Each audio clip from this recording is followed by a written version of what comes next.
নমস্কার এবং অমিতাভর আরও একটা পর্ব নিয়ে চলে এলাম আমি অমিতাভ। আজকে আপনাদেরকে প্রায় ভুলে যাওয়া একজন বাঙালির কথা জানাবো, কিন্তু সেই বাঙালিকে আপনারা আবিষ্কার করবেন আমাদের এই দেশে নয়। তাকে আবিষ্কার করতে গেলে যারা বেড়াতে বেরোন তাদেরকে যেতে হবে একটু দূরে, কয়েক হাজার কিলোমিটার দূরে, টোকিও।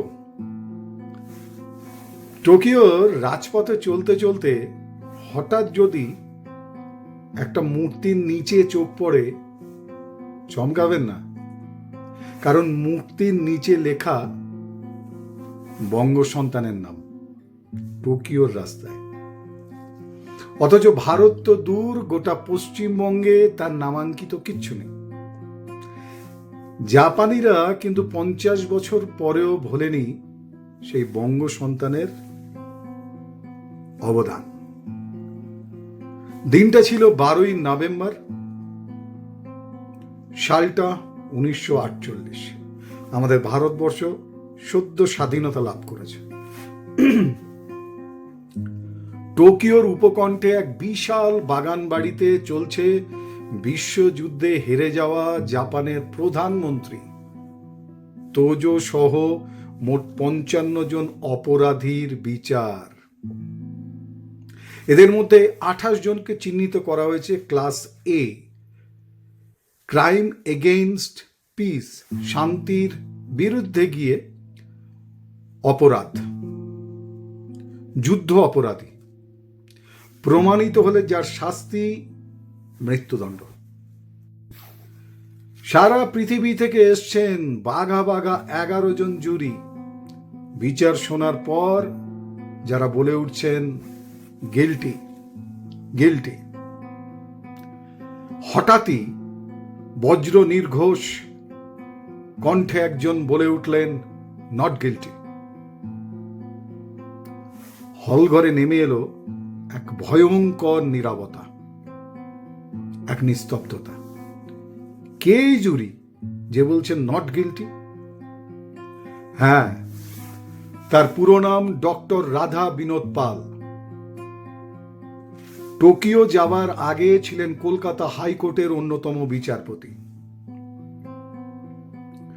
2 বছর উপাচার্য ছিলেন কলকাতা বিশ্ববিদ্যালয়ের।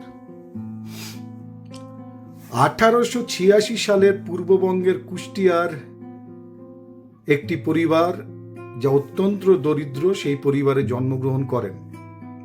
ছোটবেলাতেই পিতৃহীন হবার পর মা ছেলেকে সঙ্গে নিয়ে আশ্রয় নেন পাশের চুয়াডাঙ্গা গ্রামে, যেটা খুব বর্ধিষ্ণু গ্রাম, এবং তার সেখানে অসম্ভব মেধা দেখে সেখানকার স্কুল ইন্সপেক্টর প্রধান শিক্ষককে ডেকে তাকে স্কুলে ভর্তি নেওয়ার জন্য নির্দেশ দেন, পাশাপাশি স্কলারশিপ বা জলপানিরও ব্যবস্থা করেন। সেই শুরু রাধা গোবিন্দের।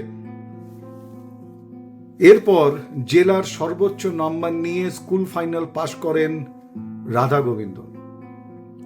ভর্তি হন পরবর্তীকালে প্রেসিডেন্সি কলেজে। কলকাতা বিশ্ববিদ্যালয় থেকে অঙ্কে এমএসসি, হ্যাঁ, এবং তারপর আইন নিয়ে পড়াশুনো, সঙ্গে ডক্টরেট উপাধিও। সম্পূর্ণ বিপরীত 2 বিষয় বেছে নেওয়ার প্রসঙ্গে বলতেন, law and mathematics are not so different after all. হ্যাঁ, অঙ্ক আর আইনকে তিনি এক সূত্রে বেঁধেছিলেন। ফিরে আসি আবার ওই টোকিওর আন্তর্জাতিক আদালতে। ডক্টর পাল তার অকাঠ্য যুক্তি দিয়ে বাকি জুরিদের বোঝান যে মিত্র শক্তি ও নিরপেক্ষতার নীতিমালা লঙ্ঘন করেছে। মিত্র শক্তিও আন্তর্জাতিক নিরপেক্ষতার নীতিমালা লঙ্ঘন করেছে এবং সেখানে জাপানের আত্মসমর্পণের ইঙ্গিত উপেক্ষা করে তারা মারাত্মক ধ্বংসযজ্ঞ সৃষ্টি করে দুটো আণবিক বোমা ব্যবহার করে হত্যা করেছে সহস্র নিরপরাধ মানুষকে। 1232 পৃষ্ঠার সেই লেখা রায় দেখে অধিকাংশ জুরি অভিযুক্তদের ক্লাস এ থেকে বিতে নামিয়ে আনেন। রেহাই পান তারা মৃত্যুদণ্ডের হাত থেকে। আন্তর্জাতিক আদালতে তার এই রায় তাকে এবং ভারতকে বিশ্বের বুকে সুখ্যাতি এনে দেয়।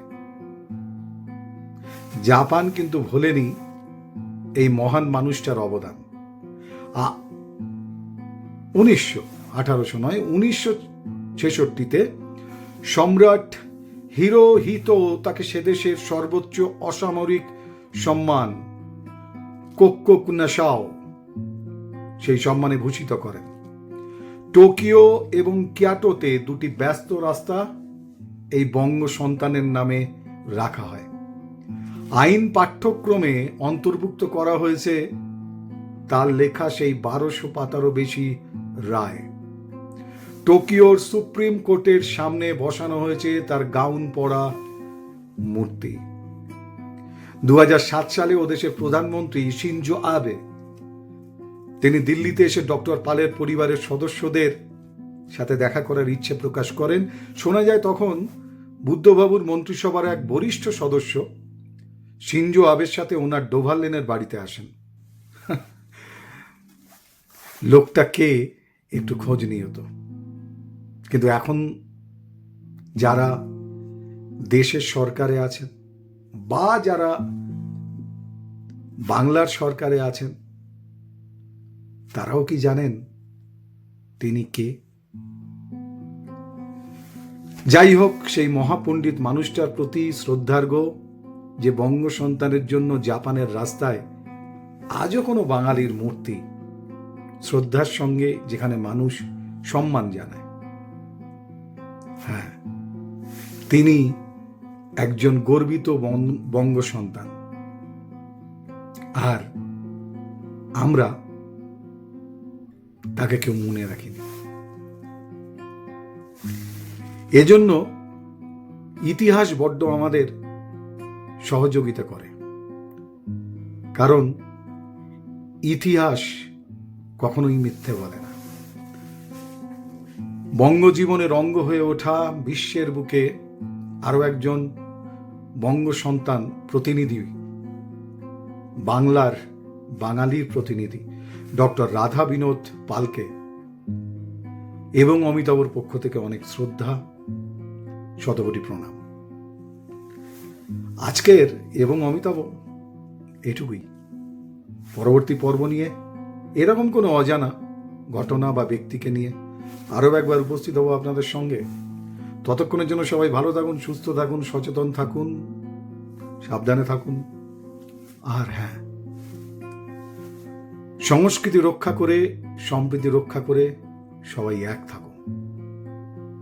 আজকের মতো শুভরাত্রি। ভালো থাকবেন সবাই।